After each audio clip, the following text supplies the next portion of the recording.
just yesterday, I found out I was having a baby girl. I will never understand why this tragedy has become our reality. Such a devastating loss of the most beautiful life. Rest in peace, baby girl. Until we meet again, I love you always and forever. It was a tearful tribute to a daughter she called perfect. But just moments later, Chelsea Duperon was sentenced to decades in prison for the brutal murder of that same little girl. I'm going to be breaking down every horrific detail in the tragic case of 8-year-old Lyla Cassel and the mother who failed her. Welcome to Sidebar, presented by Law&Crime. I'm Jesse Weber.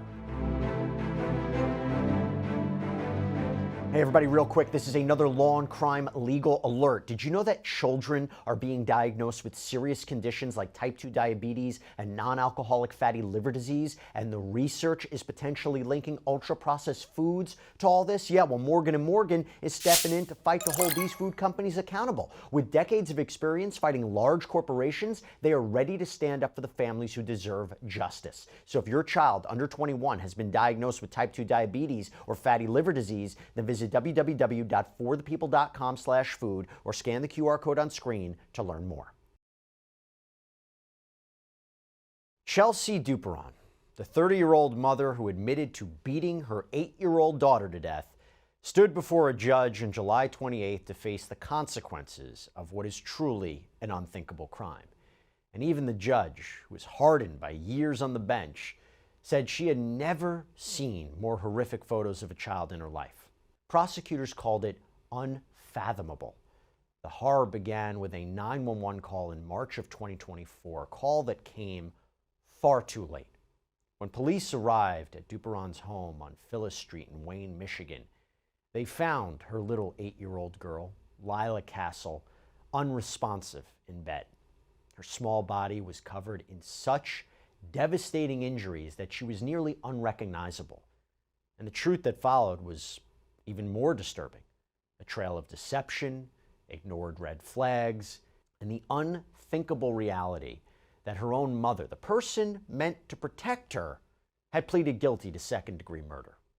On March 16th, 2024, police responded to reports of a child not breathing. And what they discovered was worse than they ever could have anticipated, because Lyla had suffered catastrophic trauma to her head and neck. And though emergency crews rushed her to the hospital, she was pronounced dead shortly after arrival. Within days, Duperon was arrested and charged with felony murder and first-degree child abuse. And what prosecutors alleged was just beyond the pale. They argued that Duperon viciously beat her daughter 3 days earlier on March 13th and then let her suffer in agony for the remaining days without medical care.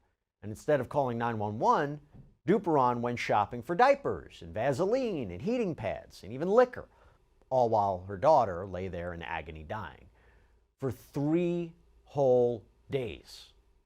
Medical experts later confirmed what's hardest to accept, that Lyla could have survived if her mother or her mother's live-in boyfriend had called for help, but no one did. So to be clear, the live-in boyfriend has not been named, he hasn't been charged, though police confirmed he was present at the time of this tragedy.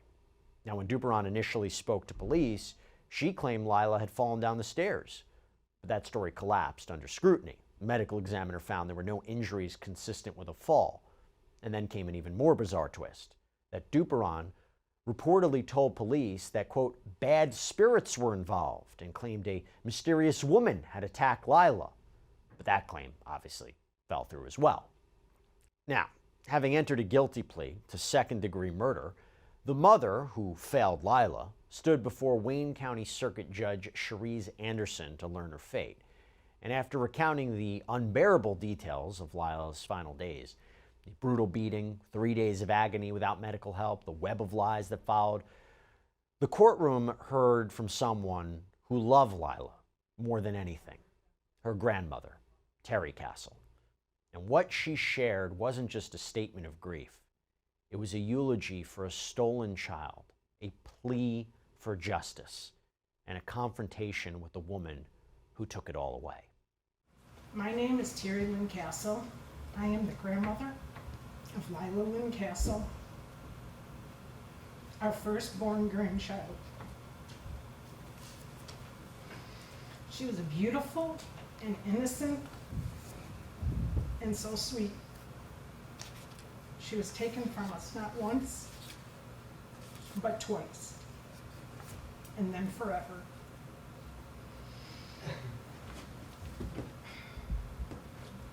Lyla was first taken from her father, Joshua Lynn Cassel, my son, by false allegations by her mother, Chelsea Renee Duperon. Those lies cost him his parental rights and tore apart our family. For almost 5 years, we were kept from Lyla. Cut off from her life, the chance to love and protect her closely. We had to watch her grow up from afar, from Facebook. But through it all, we never gave up faith that one day Lyla would grow up and learn the truth, and that she would return back to us, and we could finally tell her how she was always loved, how hard we fought for her, and how we deeply missed her, and that she had a little brother who now will never know his big sister.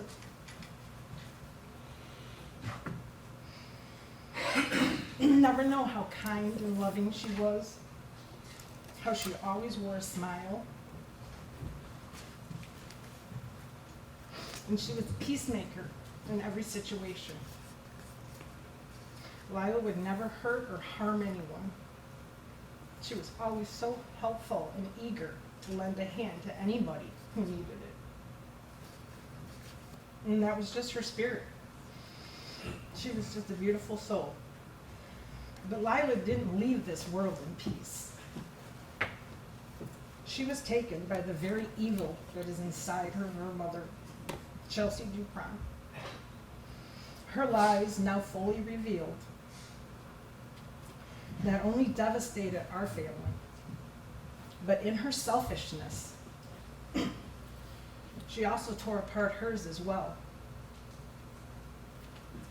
Her own mother, her own father, her sister, her aunt, her nieces, her nephews.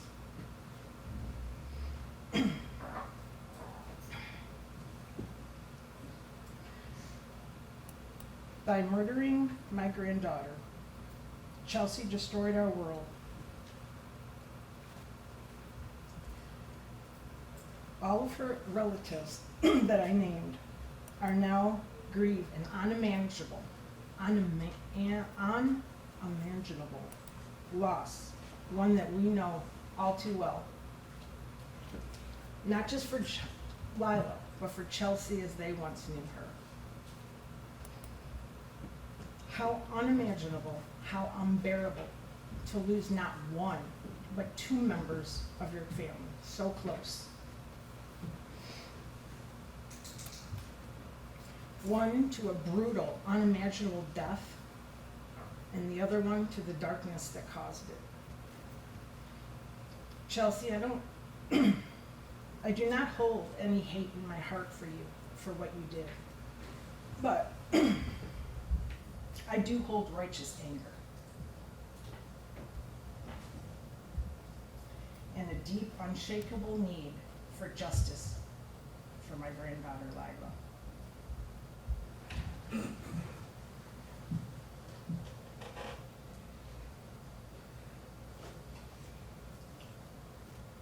Justice for the murder of my granddaughter Lyla by the hands of her own mother, Chelsea Renee Duperon. The Bible says an eye for an eye, but since Michigan does not have a death penalty,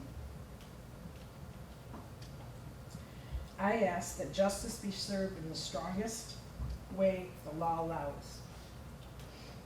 I ask you, Your Honor, by the authority and power you have, to make sure that Chelsea Renee Duperon, who silenced Lyla forever, will never have the opportunity to harm another soul. We are Lyla's voice now.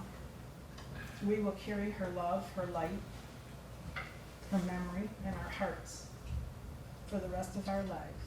But the courtroom also heard from another voice, Chelsea Duperon's aunt, Elizabeth Duperon.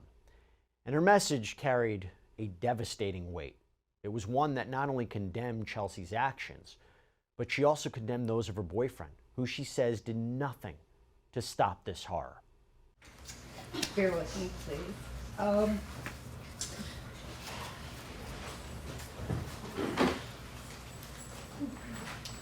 My name is Elizabeth Duperon. I am the great aunt of Lyla Cassel.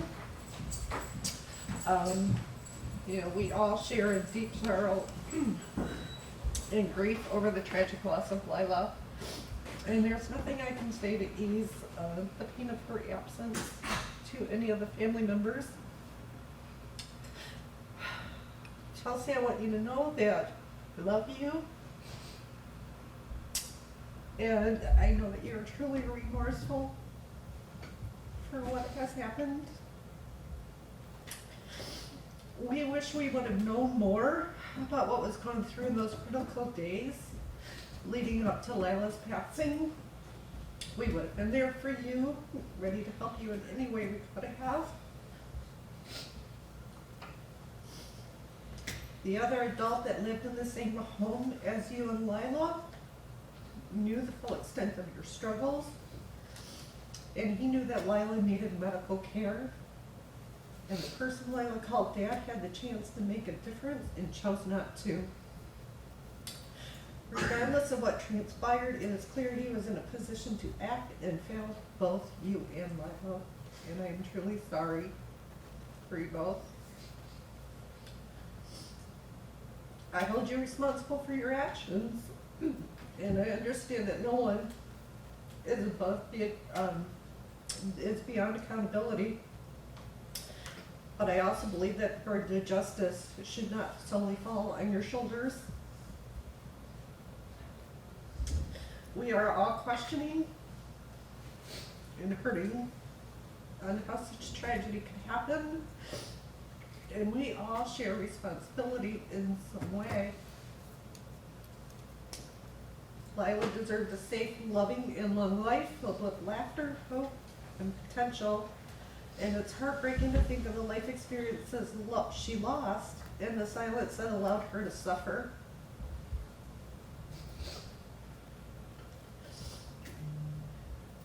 The other adult in that house who knew what was happening and chose not to act was given a chance to make a difference. He could have been the hero and yet remained silent.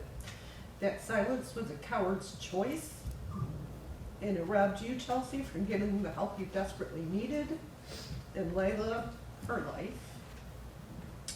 Under Michigan law, there are provisions to address situations where child safety and neglect. We rely on these systems of accountability to protect children and hold those responsible and accountable. Yet even with these protections, justice remains elusive to all who should be held responsible. As we mourn Lyla and we grieve this profound loss, I hope we can find some measure of healing and promise to ensure no other child suffers in the same way. Lyla is a bright light, and her memory calls on us to be vigilant, compassionate, and committing to doing better. To all of Lyla's family and all who loved her, I leave you with heartfelt sympathy and hope for justice. Now, just to be clear, and as we mentioned earlier, Chelsea Duperon's live-in boyfriend hasn't been charged, and this is despite being present during Lyla's final days. But prosecutors during sentencing, they left no doubt. While others may have failed this little girl, it was Duperon who made the choices that ultimately sealed her fate. In their final argument, they walked the court through every damning detail.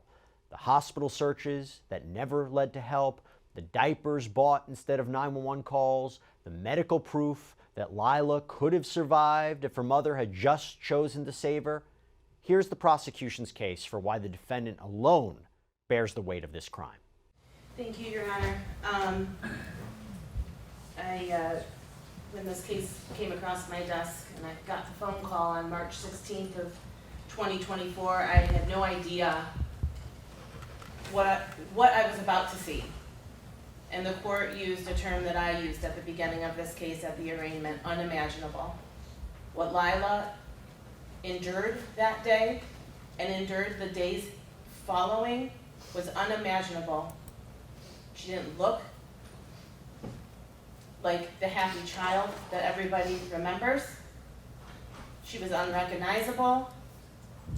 And one reason I'm glad that accountability was taken is that she doesn't have to be seen in this open court and remembered that way, and that she can rest in peace with the dignity that she deserves. Lyla would be 10 years old today, and this was a very thorough investigation. So many people were interviewed, neighbors, family members, people at the school, teachers, counselors, and all described Lyla in the same way, that she was sweet, bubbly, smart, loving, goofy, funny. Those were just a few words that popped into my mind that I remember people using to describe her. And it was clear to me that this tender-aged 8-year-old girl left her mark on so many people in her short life. And I think about that day, and I think about how scared she must have been that the person she loved most in this world was brutally attacking her. And then when she was injured, and as she laid on the kitchen floor, how scared she must have been, and how confused she must have been as to why her mother was not getting her help. Why her mother, who phone records show was Googling hospitals near me, who absolutely knew Lyla needed help, did not take her. That was her mother's responsibility. Why, when Lyla's brain was swelling and she could no longer use the bathroom, was confused as to why is my mother putting me in diapers instead of giving me help? Why, when I can't eat anymore, is my mother going to the store and purchasing Ensure instead of taking me to get help? No one can truly imagine what she went through in those days, Judge, and she did not deserve that. At the end of the day, Ms. Duperon chose herself over her daughter. That's just the truth. She didn't want to get in trouble. She knew CPS would be coming around, and she thought that she could maybe mend her back to health on her own. But it was clear from the medical evidence that she needed immediate help, and she could have been saved on that first day. This is a sad case. This is a tragic case. It is one that I will never forget. We did reach a resolution in this matter, and we have a sentence agreement. I would ask the court to adopt the sentence agreement in this case. It is slightly above the second-degree murder guidelines, should the court add also the 15 points, which would change the guideline minimum range. It's just slightly over that. But the people believe, based on the severity of Lyla's injuries, the suffering that she endured, the evidence in this case, which is compelling, that the deviation, the upward deviation is appropriate, and also to note that Ms. Duperon was facing felony murder and child abuse charges that will be dismissed as a result of the second-degree murder plea, and that carried life without parole, and the people are confident that a conviction would have came following a jury trial. So we would ask the court to adopt that sentence agreement, and thank you, Your Honor. So after prosecutors laid out, again, just this damning timeline of neglect and violence, Chelsea Duperon's defense attorney offered a starkly different portrait, not of a monster, but of a grieving mother who they say wasn't in her right mind. Here's the emotional appeal that asked the judge to see the person behind the crime. Your Honor, I've had opportunity to speak with Ms. Duperon about what happened, and frankly, I'm probably the only person who's really spoken to her in depth about what occurred that day. And I know what the court seen, I know what Madam Prosecutor sees, I know what she saw in the police report as well as body cam videos and everything that came out of this. But what the prosecutor or this court has not seen is the other side of Ms. Duperon. I know that she is remorseful for everything she did wrong that day. I too, well, my team, my investigator, we spoke to her family, we looked into things, and the same way the prosecutor heard wonderful things about Lyla, we heard wonderful things about Chelsea. We heard that Ms. Duperon was a great mother. I even searched her on Facebook, and I went through her Facebook page. I saw all the pictures she had of her and her daughter. She truly loved her daughter, and that is one thing that I'm certain about. And I'm also certain that Ms. Duperon never intentionally meant to hurt Lyla. I think there were multiple things at play that led to this incident, but it was never intentional. She'd never meant to hurt her. She was not in her right mind, Your Honor, for lack of better words. The person she is today, the person she was all the years she's been raising Lyla, was not the person she was in that moment when this incident occurred. Now, as far as the aftercare, after the assault, Ms. Duperon again did what she believed was best. She was torn between taking Lyla to the hospital, but she did believe that Lyla could have been nursed at home.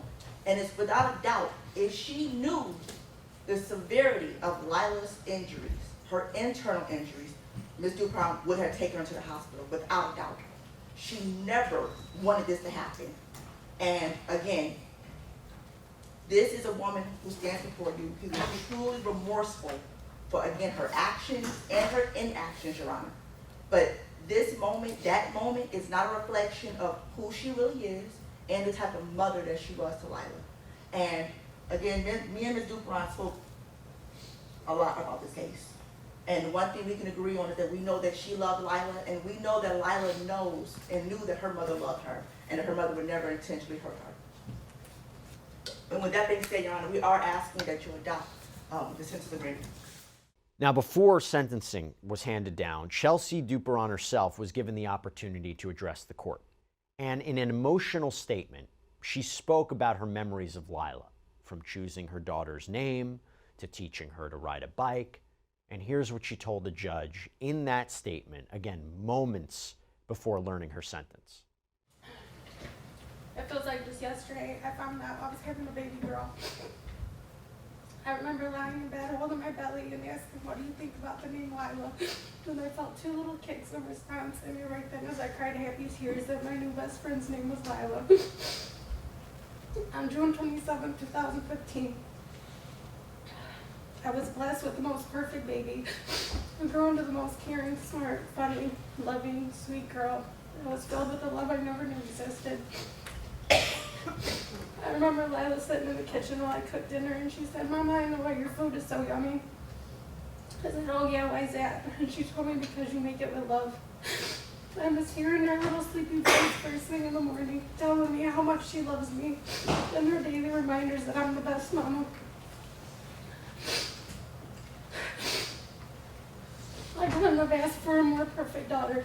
Lyla was so pure and so sweet, always so happy and loving. She never failed to amaze me. I'll never forget when we decided it was time to take off her training wheels. I was so nervous, but she wasn't. She hopped right on her bike and immediately took off. She was a pro on the first try. I couldn't believe it. I loved watching Garfield and SpongeBob. She loved our cat, Kit Kat, and our dog, Sheba. But most of all, she loved her family and friends. Her most favorite memories were definitely with cousins, Nana, Papa, Aunt Uni, and Bub. I will never understand why this tragedy has become our reality. Such a devastating loss of the most beautiful life. Rest in peace, baby girl. Until we meet again, I love you always and forever. So what happens? Moments after Chelsea Duperon's tearful statement about Lyla, her perfect daughter, Judge Anderson addressed her.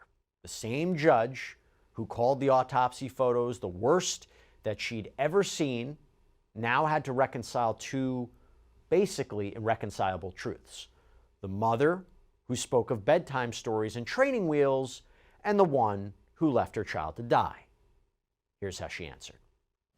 The court has had an opportunity to review the contents of the pre-sentence investigation report through motions that have been filed in this case from the prior attorney. I've had the opportunity to see the most horrific photos of an 8-year-old girl I have ever seen in my entire life. She had significant swelling, bruising from the crown of her head to the soles of her feet and everything in between. Multiple wounds to her face, to her head, bruising. Certainly something more than falling down the stairs. She was brutally attacked by the individual that was supposed to love her, to nurture her, to care for her, to protect her, and to guard her against any and everything. But instead, the way in which she chose to guard her, protect her, is to go to Rite Aid and get diapers for an 8-year-old because she couldn't afford to get out of bed to use the restroom. Court even read that she was going to take her to the hospital, because her insurance was back on. Whether she had insurance or not, Lyla was certainly in need of going to the hospital and receiving medical attention. Whether Ms. Duperon had to pay for the rest of her life for that medical bill because there was no insurance, certainly Lyla needed to go to the hospital. When Ms. Duperon knew that she couldn't even lift her, she should have known that she needed to go to the hospital. Lyla couldn't even do anything other than to sit up in bed, couldn't get out of the bed, but somehow Ms. Duperon thought that she seemed to be getting better. So instead, as I said, she purchased diapers, baby wipes, and a Thermopack wrap, and meal replacement shakes. Then you have the boyfriend, AKA the stepfather, who indicated that if it was his blood child, he would have called the cops. But since it wasn't, not my problem, I don't know what to do. What he should have done is to pick up the phone and call 911. Better yet, grab Lyla up in his arms, get in the first thing smoking, and get to the hospital. That's what he should have done. But he checked on her and went to work.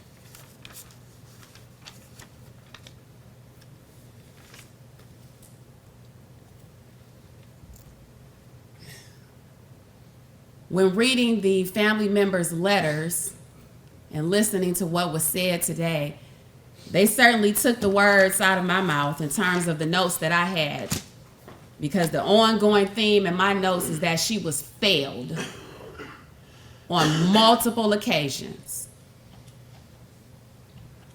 She was failed by the live-in boyfriend who didn't seek to get her medical treatment, and she was failed by her mother.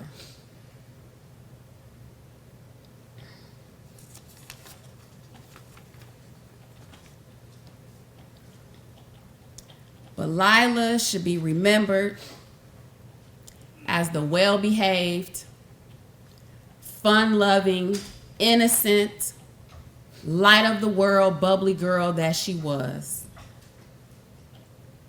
and not for anything else. And so this court believes that Lyla is now in a place where she is loved for, where she is cared for, and where no one else will have the opportunity to fail her.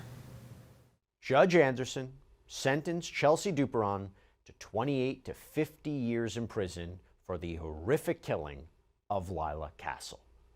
For more on this case, for the full trial coverage, if you're interested, you can head on over to our Law&Crime YouTube channel.